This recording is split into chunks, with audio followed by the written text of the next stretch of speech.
और वृत्ति हमारी ऐसी हो गई कि हम दूसरे को सुखी नहीं देख सकते, कि मैं अगर दान कर रही हूं तो केवल मेरा ही होना चाहिए, इसमें किसी दूसरे का नहीं होना चाहिए।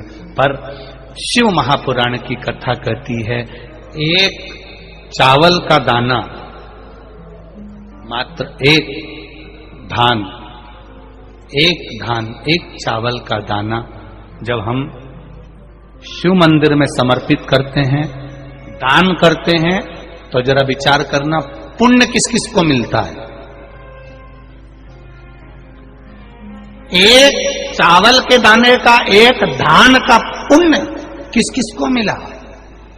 पहला पुण्य मिला माता पृथ्वी को, उससे प्रकट हुई।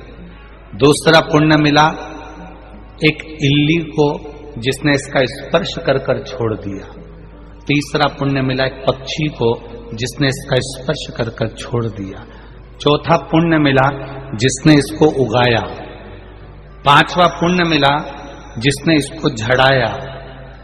जिसने उगाया था वो नहीं झड़ाया, घर की बेचारी पत्नी झड़ा रही।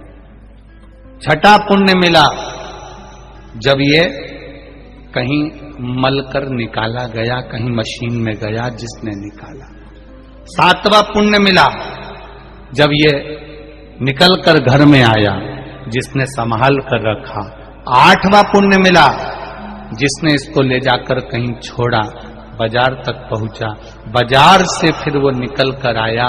10वां पुण्य मिला जिसने शिव जी को इसको चढ़ाया।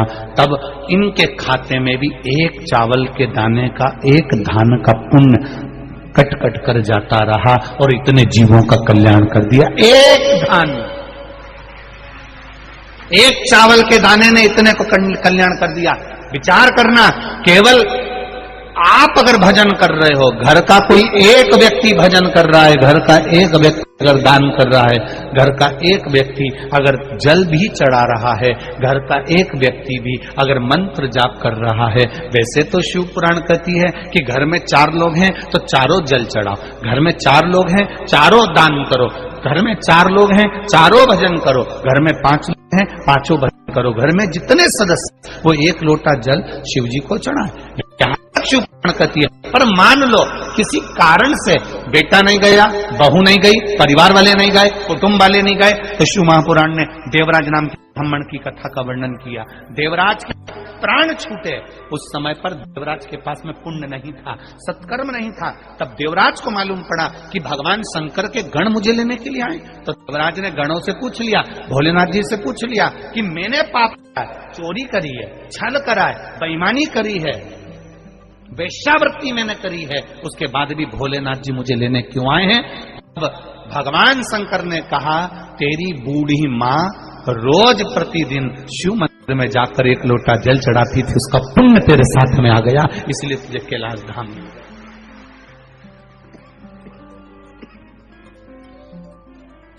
ये पुण्य तेरे साथ में।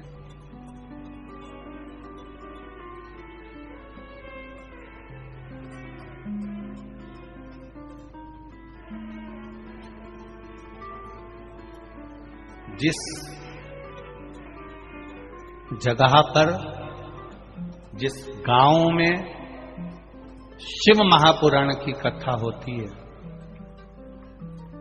फिर कहेंगे कुंभ का मेला 12 साल में आता है। कितने वर्ष में? 12 साल। 12 साल में ठिकाना नहीं है कि आप कुंभ का मेला देख पाओगे कि नहीं देख पाओगे। पर बालोदा बाजार वालों, भाटापारा वालों, आप लोगों को ये कुंभ का मेला देखने का मौका आज मिल गया। ये शिव तत्व, ये शंकर का स्मरण।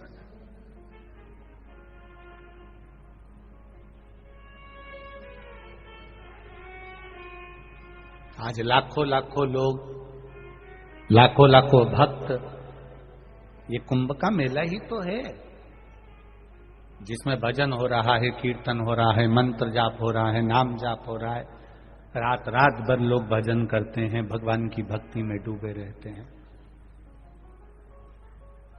आज पूर्णिमा का स्नान करने के लिए दुनिया के लोग ना जाने कहां कहां जाते हैं, पर किस्मत वाले हो छत्तीसगढ़ वालों कि तुम्हारी पूर्णिमा का स्नान तुम कुबेरेश्वर बाबा के चरणों में, महादेव के चरणों में कर रहे हो।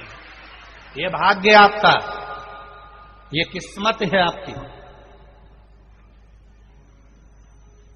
जैसे हमने कल कथा में कहा था कि परभणी वालों का कितनी किस्मत होगी, कितना भाग्य होगा कि माघ के महीने में लोग तीर्थों में जाकर लंगर चलाते हैं, भंडारे करते हैं, भोजन कराते हैं, स्नान करते हैं, पुण्य करते हैं।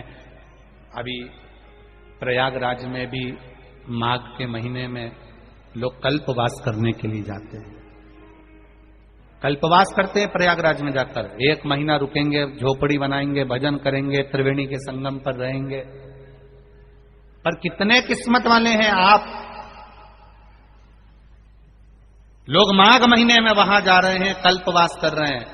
कितने किस्मत वाले हैं परभणी वाले, छत्तीसगढ़ वाले, गुजरात वाले, ये कितने किस्मत वाले होंगे जो माघ महीने में इस पंडाल में कल्पवास कर रहे हैं, पड़े हैं, भजन कर रहे हैं, स्नान कर रहे हैं, राम नाम, कृष्ण नाम, शिव नाम ले रहे हैं। ये भी तो कल्पवास है। यहां पर भी तो माघ महीने का आनंद ले रहे हैं लोग, ये भी तो सुख भोग रहे हैं लोग। पर तुम्हारा किया गया भजन तुम अहंकार से विहीन रखो। 1 लोटा जल देवराज नाम के ब्राह्मण की माता ने चढ़ाया था, वो 1 लोटा जल काम आया है देवराज के। देवराज करा, मेरे जैसे पापी को आपने ताड़ दिया, क्यों ताड़ दिया? मैंने तो छल करा, बेईमानी करी, कपट करा, नारी को गलत दृष्टि से देखा, धन चुरा कर लाया, कितना कितना धन मैंने चुराया, कितना गलत काम करा, उसके बाद भी भोलेनाथ आपने मुझे ताड़ दिया। शिव जी कहते हैं, देवराज तुझे तारने का कारण केवल एक है कि तेरी माता रोज शिव जी के मंदिर जाती है, ठंड लग रही है, गर्मी पड़ रही है, बारिश पड़ रही है, पांव कप कपा रहे हैं, तो भी बूढ़ी माँ, बुजुर्ग माँ शिव मंदिर तक जा रही है। आप में भी हमने देखा है, छत्तीसगढ़ के हों, चाहे गुजरात के, महाराष्ट्र के, राजस्थान के, चाहे जहां के लोग हैं, जितने भी भक्त शिव महापुराण की कथा सुन रहे हैं, इनका भाव, इनका हृदय, एक बात जरूर हमने देखी है कि ये भी 1 लोटा जल लेकर जाते हैं, चाहे गर्मी पड़े, बारिश पड़े, ठंड पड़े, कुछ भी हो, शिव के द्वार जाना, शंकर की चौखट पर जाना।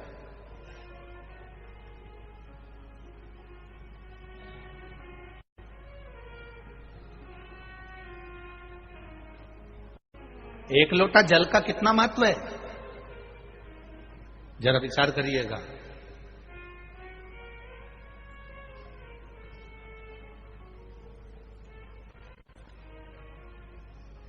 दधीचि ऋषि की धर्म पत्नी का श्राप देवताओं को लगा।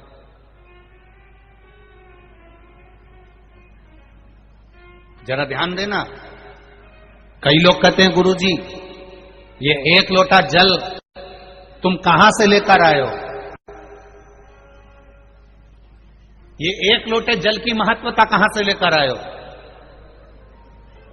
जो दुनिया के लोग शिव महापुराण पर उंगली उठाएं, शंकर जी के पूजन पाठ पर उंगली उठाएं, उनको ये कथा जरूर सुना देना कि 1 लोटा जल कहां से आया।